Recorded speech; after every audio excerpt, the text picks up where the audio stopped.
What coin are you like most bullish on? Like what do you think? Like if I told you had to put 5% of your net worth in something stupid, and it has to go up a lot, but like on a risk adjusted basis. Yeah. Right. You can't just Synthetics. Yeah. Oh, I like that. So Me too. I'll tell you the reason I like it. It's been around for a long time. It's actually producing revenue. Let's call it revenue. And it's in the theme I like, which is perps and gambling. It's a protocol that could have 1,000 interfaces. And it seems like there's a lot of activity around it. There's proposals like being made about L2 thing going on for it. Yeah. So if I had to say, it's a bit of a platform as well. Like people can like tie into the SUSD platform, and I really like synthetics. I'm an owner as well. I just like things that make money. Right. So yeah, I don't hold a lot of it right now, but yeah, maybe after giving you that answer, I think there's an additional silo that I would like to consider in this cycle, which is like protocols that have a token that share protocol revenue, but like, or have the ability to share protocol revenue, but maybe don't yet, like the fee switch sort of. So if I throw Uniswap out there, it's the largest decentralized exchange. I think Uniswap will be incredibly valuable at some point. I don't even want to put a time frame on it. At some point, Uniswap token will be incredibly valuable, and we're all going to look around and be like, holy shit, that was an obvious trade. Okay. But I put synthetics, Maker, like a lot of things in this bucket, like things that are useful that people use and makes money. Okay. What about you? I love you guys. You're so practical. Take me out on the risk curve, baby. Walk me over. Hold my hand. If I had to buy one coin, it'd be pretty close. There's I think it'd probably Blur. I own that one too. Or Immutable X. I own that one too. I think. What the fuck? Dust or what? I hate. No, I bought Immutable X last cycle. Okay. And I just fucking held on to it. I hate Immutable X. I hate that it's in there. I just won't sell it. But if we could pivot to the gaming thesis for a second, I think one of the problems with investing in gaming is it's like kind of like NFTs. It's less bad than NFTs, but it's still kind of bad. Like what do? You invest in games. You got to like keep track of all these games, and it's just an impossible space. So like my portfolio is very optimized for like peace of mind, and like I need like a 5x or a 10x. I don't need like 1,000x or 100x or something. Can I ask you real quick? Do you believe in crypto gaming as a real world application? There will be millions of users on it. They will love it, whether they know it's crypto or not. Yes. Okay. Yeah. I do actually, and I think gaming and NFTs, they just follow this pattern of this thing that is like going to be a thing, and it burned too bright too fast, and it wrecked people, and people hate it, and it just completely died, right? Those are often very good things to invest in, like the second time around. I agree. That is obvious to me. Like, first of all, people love games.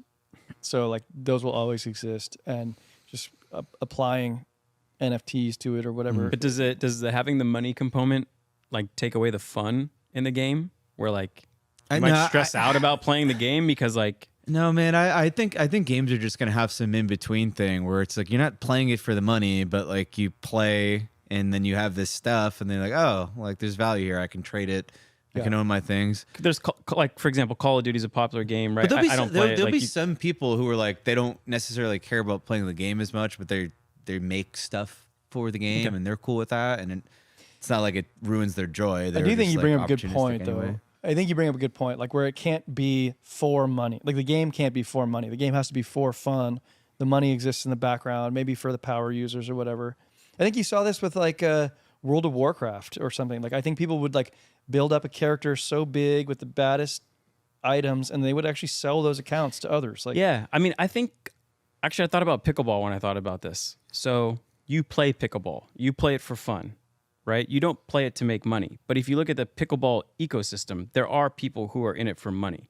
like the landowner who puts the pickleball court, the person who sells the pickleball paddles. Like there's a whole ecosystem there. And I imagine that's what it might be like. Some people are in it for making money. They're making items, they're arbitraging, they're doing these things. And there will be people, at different parts of the ecosystem. And then the majority of people might just play. Play for fun. Yeah. Yeah. Okay, sorry, I took you off, but... Yeah, I have like a list of stuff that's like relatively high market cap, liquidity. I don't know if any of it is like, I think a couple things might be interesting, but like that's like, okay, these are going to be potential big moon bags for me. I've got Render, which is in my AI bucket. Kind of like Render is basically just like the Bitcoin of the AI meme. So if you like AI, that's a good one. We got Lido, which I know Eric disagrees with, but pretty sure Lido outperforms ETH this cycle. I've got Celestia, which we haven't talked about yet. TIA, which is just ripping. And what is it? So it's like sort of like a data availability kind of modular blockchain thesis. It kind of fits in with this. So what I like is that we have this debate going on right now of like Solana monolithic blockchains. Do we build everything on one chain, or do we do like the Ethereum kind of L2 scaling thing with all these like kind of pieces that stick together, and we get these different L2s, and how do they interact? You got money here, you got money here. What is that? And this is like a very complicated debate, in my opinion. I feel like I'm a pretty smart guy, but like it's like I still every day I'm like, oh, I didn't know that, I didn't know that, I didn't know that. So I try to be humble about the whole thing. My impression is that like the Solana methodology eventually just runs into the same problems that ETH is currently trying to solve for. So it's kind of like a shortcut that looks good for now, but like ultimately in the long run, like I don't know, I'm not convinced at it. But I think there is a problem with L2s, right? It is a problem when people are like, they have money on an exchange and they got to cash out to like 17 different L2. Everybody's launching an L2 now. Like it's just going to be a complete freaking disaster, right? So investing in stuff that kind of is addressing that problem, I think, is interesting, or that works well in that world. That's why I should ask Dave about that tonight. Integration. Yeah, I'd like to. So that's why I think Celestia is like interesting, and it's ripping. The other thing about TIA is that it's like a fresh chart. Fresh charts are amazing. Like if you can buy stuff that has a fresh chart, this probably makes Eric want to kill himself as like a fundamental person. But fresh charts are great. Like when the chart doesn't have this like terrible left side left side to it, like the coins do really well. And a great example, so another thing that's I actually forgot to mention this one, is Merit Circle is in my gaming bucket, and they just changed to Beam, so they get a fresh chart, and Beam's pumping like they change, like it's literally up like 50%. I'm with Eric on this one. Like I like to handicap horse races, and I don't like maidens. Yeah, horses never run before. There's no data to handicap them.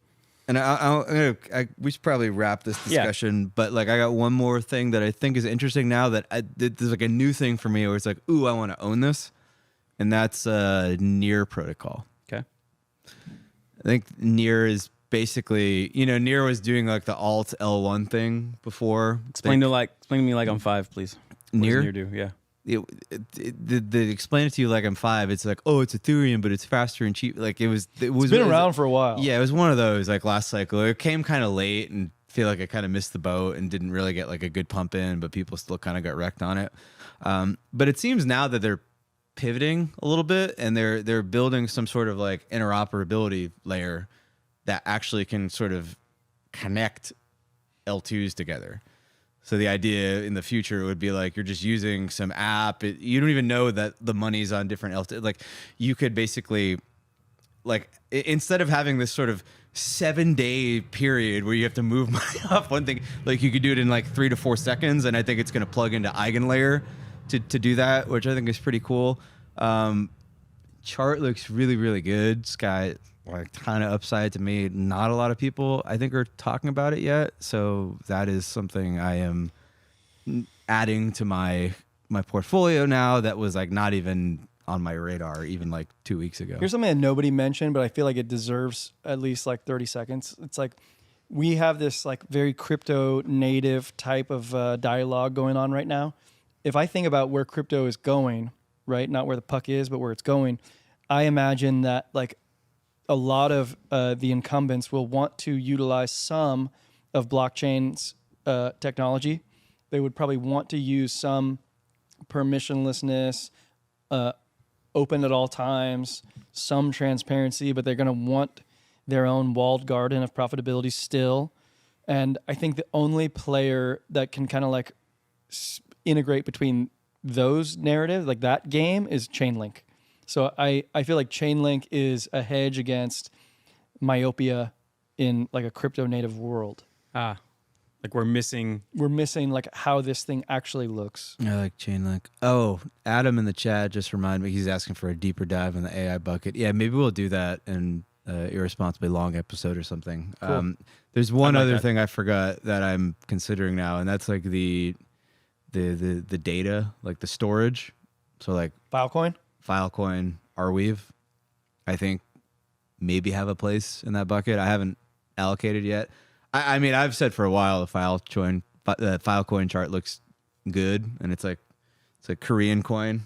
That's one thing that my portfolio is lacking. It doesn't have like enough Korea coin. Like I feel like I need another dimension to it. Hold on, I actually like this. I feel like I need like Aptos and Filecoin. Aptos is Korean as well, or I don't think it's Korean. I think they just like it. Is this racist? I didn't mean to be racist, but no, you're good. The Aptos is the that's like the I think the ex-Facebook guy started it. Remember those absurd photos that were going around with the guy with the long gray hair? He's like wearing like the parachute pants and stuff, and like they showed the before after. He had like short hair and a suit, and then he just like found like Aptos, and it looks like he just went to Peru and did ayahuasca for like 6 years, and then came back and pivoted to crypto. No, I mean people are saying that the language that Aptos uses is like actually like really good and solves a lot of problems. I don't know. It's not something I've looked into, so I don't own any. I'm very underexposed to it, and that also doesn't mean that the tokenomics of it aren't a complete disaster, and VCs won't just dump on you, which is like a whole nother thing that you have to worry about. But yeah, I don't know. I think we dropped some decent higher level alpha for people. Hopefully that was like a listenable conversation for people who aren't super crypto native. Tried to like keep Armand too much of the tech out. Armand hated it so much. Of course, Armand still hated it. There was no charting. There's nothing like super crazy. I feel like it's pretty actionable if anybody wants to just, copy trade some of this stuff. Also, not financial advice. Not financial advice. It's just what we're doing. Yeah, no, I'd be curious to hear people if they like more in-depth crypto or not. Yeah, just curious if they like it. But I like discussing the themes, because I think a lot of people who are not into it want to just understand like what are the use cases, and we didn't talk about any of that. No, talk about how to make money.